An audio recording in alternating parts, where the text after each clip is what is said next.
Bank kartasi bankomatda qolib ketsa qanday yo'l tutish kerak? Qizig'i, bank kartalaridan deyarli har kuni foydalanamiz. Biroq shoshib turganingizda bankomat plastik kartangizni qaytarmasa yoki naqd pul bermasa nima qilish kerakligi haqida bilasizmi? Keling avval bir savolga javob izlaymiz. Bunday holat nimalarga sabab bo'ladi? Aslida bankomat quyidagi holatlardagina kartangizni yeb qo'yishi mumkin, ya'ni yutib yuborishi mumkin. PIN kod ketma-ket 3 marta noto'g'ri kiritilsa, bank kartasi muddati tugagan yoki bloklangan bo'lsa, bank kartasi mexanik zarar ko'rgan, chip zararlangan bo'lsa, operatsiya tugagandan keyin bank kartasini bankomatning kart rideridan 10-20 soniya ichida qaytarib olmasangiz, bankomatning nosoz holatda bo'lishi. Buni bilishingiz juda ham muhim. Bankomat kartani qaytarmaganda odatda kerakli ma'lumotlarni o'z ichiga olgan chekni chiqaradi. Uni tashlab yubormang. Ushbu chek bank kartangizni qaytarib olish uchun bankka murojaat qilganda foydali bo'lishi mumkin.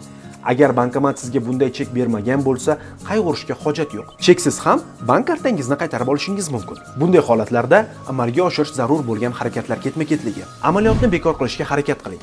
Bekor qilish tugmasini bosing. Bir necha daqiqa kutib turing. Bu vaqt davomida texnik nosozlik avtomatik ravishda bartaraf etilishi mumkin. Agar bankomat bank kartangizni qaytarmasa, bankomatning joylashuviga qarab, bank xodimiga murojaat qiling. Bankomatga xizmat ko'rsatuvchi bankka qo'ng'iroq qiling.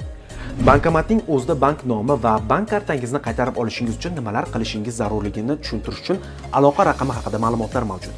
Bankomat bank binosida joylashgan bo'lsa, xodimlarga murojaat qiling. Bank kartasining qaytarilmasligi haqida telefon orqali xabar bering. Bank kartasi ma'lumotlarini ayting. Zarur hollarda savollarga javob bering.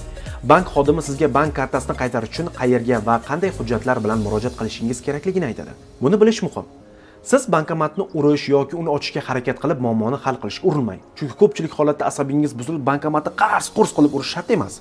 Agar bunday harakatlar bilan bankomatga zarar yetkazib qo'ysangiz, bank zararni qoplashni talab qiladi.